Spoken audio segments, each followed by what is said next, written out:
Hey y'all, it's Celt. Let's talk about the difference between disinformation and misinformation. Let's also talk about a trending article going around about a supposedly new law in Indiana. This has got to be a joke. Really? Are you reading this up here? Indiana has passed a law giving the citizens the right to shoot a cop. Every one of your police officers are going to retire and quit. You realize that, right? So I picked this video for a reason. I think it perfectly highlights the difference between disinformation and misinformation. And that main difference is intent. Disinformation is the intentional act of putting out information in an attempt to deceive someone. Misinformation is simply you got something wrong, whether that be you had the wrong information or you were the victim of a disinformation campaign. And intent is the key difference between the two, because the purpose of a disinformation campaign is to spread misinformation. With this information, you have purposely put out the false information, hoping that other people spread it as misinformation. And that's kind of what happened with the video that I just showed. I don't think he's purposely trying to start a disinformation campaign. I think he got hit by one and is now spreading misinformation. So let's go ahead and figure out what he's talking about, why it's not correct, and how that started to trend again. So in that video, he's talking about a law that supposedly just was passed in Indiana that allows you to use deadly force to defend yourself against law enforcement if they're doing unlawful acts. So that's kind of true and that's kind of not. But if you look at the article that he's sharing, you can start to see how it's not true. If you scroll down to the date section of that article, you see that that article he's showing, and many people are showing online, was published in 2015. It's 2022.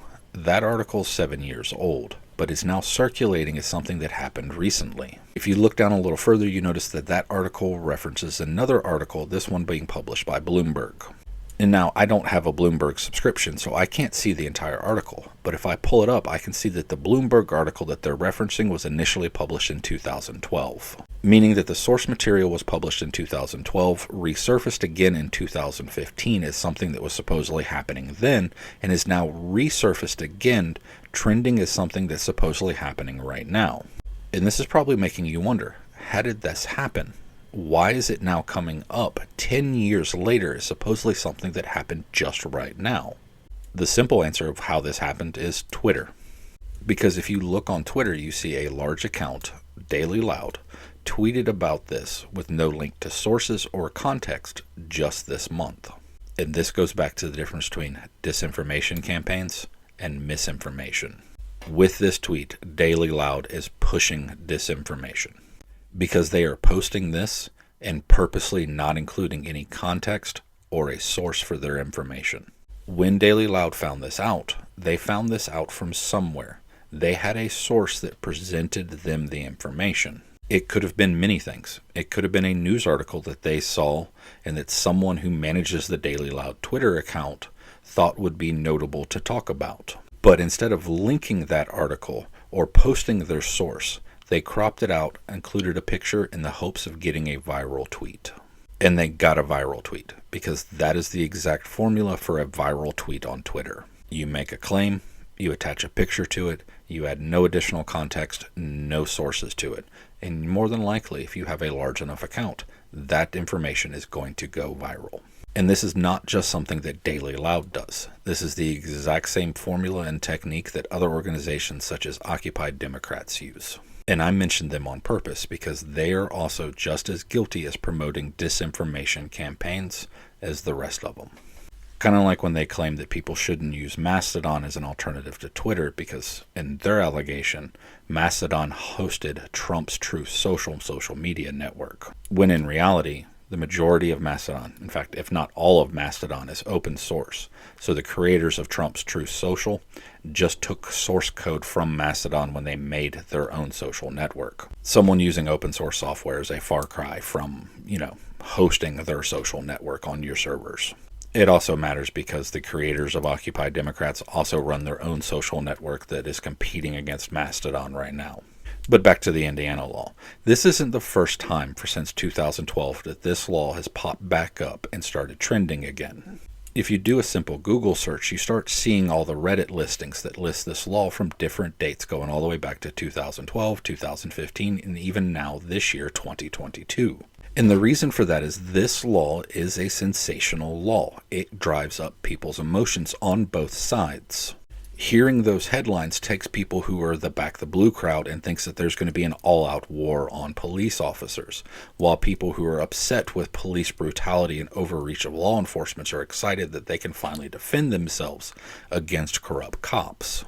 But again, because all these places create sensational headlines in the hopes to go viral, in reality, neither one of those two is 100% the case. All Indiana did was update its castle doctrine back in 2012. Because a man in Indiana was found guilty of assault and battery against a police officer for physically attempting to prevent a police officer from illegally entering his home. So Republican lawmakers in Indiana updated their castle doctrine law after the Indiana State Supreme Court ruled against that man's appeal. That's a far cry from an open season on police officers. Now, if you want to know when this applies, what level of force you can actually use to prevent a law enforcement officer from illegally entering your home, I'm not a lawyer, and I'm especially not an Indiana lawyer.